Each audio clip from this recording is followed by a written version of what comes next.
Hi there, I'm Charlotte Pierce, the producer of Ready Row USA. I'm here with Tara Morgan, one of my favorite Learn to Row advocates. Hey, She's the Charlotte. best. Hi, it's good to see you again. You And th- too. It's been forever. I feel like, what well, a you crazy. had us on for Steady State, the big gathering of the podcasters. That was really Yeah, fun. That was great. yeah. Well done on that Oh, too. thank you. Yeah, Yeah. it was fun to gather up all those great hmm minds.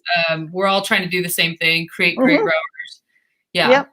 And so today we're talking about Learn to Row. And the yeah. reason I wanted to fit this in before the end of the month because Learn to Row Day is coming up on June 5th. hmm And we were just talking about whether it's a month or a day or a lifetime. But tell me a little bit about why we should be learning to row and why this day and all that. Can you Yeah, tell us? I've always considered National Learn to Row Day my personal national holiday. It's like Christmas for me. Like it's a big deal for me. Um, my history with Learn to Row is that I was hired as a Learn to Row coach at a parks program here in the Seattle area. And the reason Parks that and Rec. Parks and yeah, Rec. yeah. For a lot of people, that's how they interact. They're out for a Mhm, walk and they see a Parks mhm, Department program on the water and they think, hey, I'd love to get involved. And often Parks Department programs tend to be a little bit more affordable for folks because they do require, as part of their mission, to be accessible. mhm, But, living in a place like Boston, I'm sure people walking on the Charles have seen thousands of rowers, and it's just part of the culture there. mhm, Whereas you might live in Wisconsin and you might not see the Mendota Rowing Club, but they're just as legitimate as a Learn to Row source as any place else. I think wherever rowing sparks your interest or sparks your curiosity, it's a great reason to join. When I teach Learn to Row, the first day we ask people, why are you here? Why now? Why rowing? And just as much as I do that you learn to row as an adult. And it's often because my kid rowed, or I saw it in a movie one time, or I read The Boys in the Boat, or mhm. just something is sort of mystical about learning to row. For some people, it's a bucket list item. They might just want to check it off the list. I learned to row. Or they might be looking for a new set of friends or a new set of Mhm. community. Um, I've had a lot of students who are in big life transitions, like they're Mhm. becoming an empty nester and they decide, hey, it's my time now. I I'm going to just ran try. across somebody like that too. Yeah, she Yeah, said, what's this rowing that you do? She sees my yeah. Facebook page or something, and my kids are out of the house now. And do you feel like there's like a lot of like any rowing club across the country? You could just call them up and say, "Do you have a Learn to Row program?" Or Yeah, do I most of think them so. have one? I think so. I think Mhm, if rowing is on someone's radar as something they want to learn to do, they will often find a boathouse that's closest to them, has a program that fits their schedule, and potentially is affordable. A lot of times, rowing clubs we know offer so many different kinds of learn to row. They offer a weekend clinic. They offer a 3-month program. Three Rivers Rowing Association does this really cool program where you sign up for 9 months of being on a learn to row mhm. team, which is a model that I'd love to try sometime. Now you're Uh, a sweeps rower, so they go into a big stable barge generally, right when they Generally, start it. yeah, and I think Mhm. also because the classes that I was teaching at the Parks Department had a cap of 25 people. You're Uh, not going to have the equipment to do 25 people in well, singles. There's definitely an argument out there that people should learn to scull before they do anything. That's actually the best mhm, way to learn to row is to learn to scull because you learn how to move a boat. But logistically speaking, putting mhm. people in eights and You even get maybe more people in one boat. Yeah. yeah, you get to do more of a Mhm. catch-all. And Yeah. often when we do our Learn to Row Day, like on the 5th of June or whatever the day falls on that year, that's typically how an open house works is, there's Mhm, an aid on the dock and they let you sit in the aid or they put you on a rowing machine and mhm, they give you a little taste. But some clubs are very much a sculling club. And so I think that offers its own challenges, but its own successes in a mhm, way.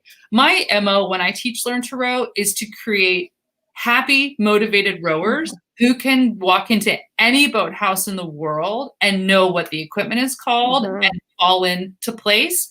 They don't have to be a perfect rower, but they can go in and say, I'm a sculler, or I know what I am. I'm port, or I'm starboard, or I'm this level, or I've done these kinds of things. And, you know, we had people learn to row at our boathouse at Mount Baker, Rowing and Sailing in Seattle, who only took it there because it fit their schedule. They may actually end up graduating and go row at a different club. So you have to just create a general great rower. And do you have a sense of like how many people stick with it, or you know what are the keys for a club, say from the club's perspective or the coach's perspective, to keep people rowing? Yeah, this is probably the stickiest topic, and it's actually my favorite topic to talk I knew it was. because I screwed it up big time my first season coaching Learn to Row. And the way that I screwed it up as a Learn to Row teacher was that I didn't talk to the master's coaches that would be receiving these rowers. And I didn't say to them, good point. Yeah, because they're going to graduate into another program, hopefully. Right. Yeah. So I have some tips that I think will help with this. And I am always happy to talk to anyone in any club about how this works. So my tips are: Learn to Row coaches are not coaches. Learn to Row coaches should be teachers before they're coaches. They are not just teaching technique. They are not just teaching starboard. They are teaching people how to synchronize, how to be part of a team. Many people who take Learn to Row have never had a coach or have had some sort of athletic experience that was negative, and this is kind of their rebirth. In addition to the people who are just looking to try something new. You see a lot of people coming through these transitional times in their lives, divorce, you know, bankruptcy, all this stuff. And so you have to know them as a full person, and you have to hire a Learn to Row teacher. It's a class. It's not a coach situation. So hire coaches that are more teachers. Now, we know that at Learn to Row programs, this can really dictate how successful a graduate will be. Because if you have a young coach, and I'm not trying to be ageist here, but a young coach is going to come into it as a coach and have different demands and different expectations. A teacher is going to teach the whole athlete. So hire coaches that are teachers, even if they're 18. If they know how to be a good teacher, that's the most important thing. This is a class, right? We're putting the learn in Learn to Row. Before the class starts, the best way to guarantee retention is to have that conversation with what I call the receiving end. The receiving end. So the victim. So if you teach a Learn to Row class and you never have them do all 8 rowing, or you never have them do above a 22, right? Or you never teach them these different drills. When they graduate, they're not going to know what a pause drill is or a pick drill is, or they're not going to have at least practiced that. So I used a chart that I created called the Knowledge, Skills, and Abilities chart. And this chart basically showed different skills, from rowing on the square to pick drill to oarsmanship to carrying the boats, all of that. And it indicates whether they should have knowledge, competency, or proficiency in any of these topics. And before I teach a Learn to Row class, I go to those master's coaches and I say, what kind of graduate do you want?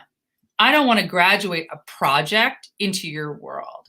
So what's really important about that step too is at that point in the process, when you're planning your Learn to Row class, you need to pre-designate the equipment that is for Learn to Row.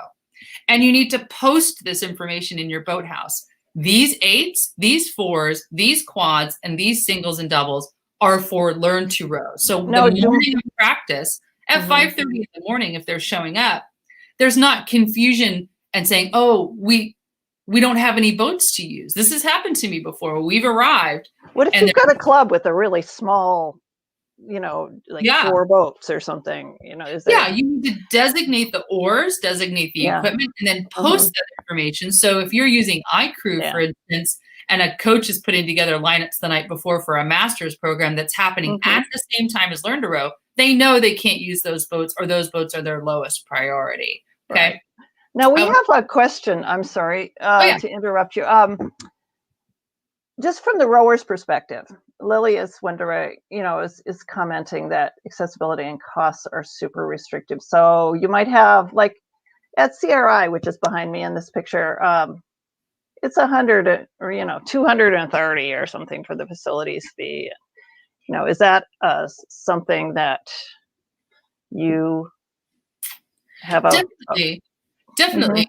There were a lot of different options with a Parks Department program where they do have a scholarship or a financial aid department. Right. When I've worked with clubs that don't have like a accessibility initiative like that, if most clubs have scholarships for juniors, you need to designate a couple for masters. Good point. Yeah. You can also do work trade. CRI does that a lot. There's always somebody there who's working there, doing their work. Go to the boathouse, say, I'd really love to take your program. Can you make any concessions for me? We all know that rowing is an expensive sport, and we don't want those programs to be prohibitive. If you have a boathouse, to the gal that's asking, that you're a little shy about asking about those kinds of questions, just hit me up and we'll see what we can sort out. Because we have our ways. One other thing that really guarantees that you're creating a great Learn to Row graduate is have them do self-evaluations along the way as they do it, because then good point. They take ownership of their progress. They take ownership of their progress, and then they can also let you know where the class is across the board. Maybe feeling a little bit less proficient. And as well, you can also say, what are your favorite parts about it? How are you feeling about it? Because it is more about that experience. And as a rower, say, from the rower's perspective, as a new rower, what should you be advocating for when you go in? I mean, it's a dicey thing because you might be nervous, you might just be saying these people are the experts, and, what should you be advocating for and have your expectations? Right. I think you should definitely be a good self-advocate. I think when people get into a coached environment, they tend to be like, oh, well, I'll just do whatever they say. Right. Yeah. But this is your money. And I would remind all my coaches and teachers out there that they are the paying customer, and it's their experience that you're in charge of, and it's not your way or the highway. So having a your way or the highway kind of Learn to Row is not the way to go. And then also that needs to extend into the full culture of the boathouse. We know a lot of people who graduate into a master's program and feel like they're the burden that everyone needs to put up with. So think about that. So one of my biggest points is to plan the long game. Yeah. Right. And if you understand your Learn to Row program's why, then you're going to know your outcomes and you're going to understand how to do it. So if you, for example, is your boathouse looking to recruit new members? That is a very real objective for hosting Learn to Row. But the downfall of that is if you have a class of 25 Learn to Row students, are you ready for 25 novices in your master's program? Yeah. This is a real issue. Here's someone scholarships for masters. Absolutely. Rachel, right? She's your cohort in Steady State. Yeah. We've offered programs to dues help for masters. Yeah. And just like in closing, we want to keep this short because it's one of our pop-up podcasts, and we're just going to try and keep them low stress and low prep. But just from a health perspective, like if someone's out there listening to us and they just like, oh, it looks so pretty, but what's it going to do for me? What are the top 3 like health benefits of rowing? And Sure. When you talk to people who want to start rowing, they often will have some preconceived notion about why they won't be any good at it. They know they think rowers are these tall, white, preppy men, right? With big shoulders. Right. Yeah. Rowing is a full body, low impact sport that provides community, synchronicity. It provides a lot of things. You could travel with rowing. You could race with rowing. You could be recreational with rowing. There's a lot of ways to have it. You could buy your own boat and be your own rower. So there's a lot of ways that you can interact with nature and water and fitness all at the same time. And Good point. Yeah. yeah, I mean, when I travel, I always I went to Austin for a conference, publishing conference, and I went to the Austin Rowing Club, and they said, yeah, sure. They're like the nicest people. These rowers are, by and large, the nicest, most inclusive people. It's because we've all drank the Kool-Aid, and we want you to drink the Kool-Aid with us, for sure. But it does have a fallback of being sort of culty, but I know, but let's get rid of that idea. What about, I just wanted to touch on like para and inclusion and some of those things, like, because we've talked to Brandon Johnson of BLJ Community Rowing in Philadelphia, and it's just like, if you don't see yourself down there, it can be a little intimidating, Yeah. So rowing clubs, when they do their social media or when they do their websites, they really should show the depth and breadth of their crew. They should ask for testimonials. They should take pictures of everyone at all stages of their rowing careers, and not just show the superstars. And Brandon Johnson is kind of the queen of inclusive learn to row. She just really has set the standard for anyone can do this and anyone should do this and come on down and play. Well, I think aren't they a waterside club, so she said when they're out there, they have these just people from the community, African American or whatever, just kind of walking by, and they say, hey, what you doing out there, and it's a visibility. It's a visibility thing. Yeah. That's one of her big things, because if you talk about rowing, most of the time when someone sees a boathouse from the outside, from the parking lot, they don't see what's actually happening. So this is brought up last year.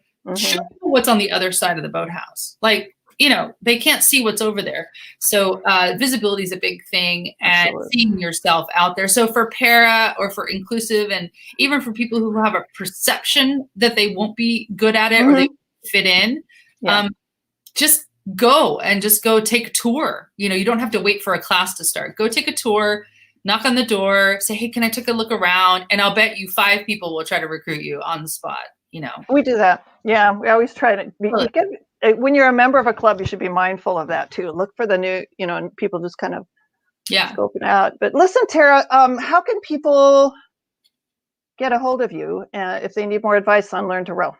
Yeah, so I teach para and I teach inclusive, and I also just teach masters Learn to Row, regular masters Learn to Row. So people can find me at tmorgan@steadystatenetwork.com. I'm part of the Steady State Network. That's kind of the easiest catch-all way to reach me. I have other projects that I do, but it's a great way to get connected to the rowing community and hear about what we call the real life rower story. So we're not talking big fancy elites. We're talking to the everyday rowers. That's what I like about what you do. You have that vibe always, and I really appreciate that, because as someone who started rowing when I was 56, so it's not about being an elite rower. It's just about being welcome. If there's boathouse administrators or future Learn to Row teachers who want some advice, I could talk about this all day long. I did talk about this a bit on the Up Level Your Rowing, which was a program, a masterclass that was offered last month through Chris Coughlin back east. And that video is available to watch. If anybody wants to get a hold of me to check out that video, it talks a lot about inclusion and about the journey of learning to row. So is that on Steady State? Is that linked on steadystatenetwork.com? I think so. I'll get Rachel to put it up. Okay. We'll get people to you if they have questions. And thank you so much, Tara, for your time and expertise. There's just a lot more to say, but I love June 5th is Learn to Row Day. If you want a benchmark thing to celebrate and learn to row, do it then. LTR. Or do it in July if you want. Okay, Tara, thanks so much. Thanks, Charlotte. Bye, hon.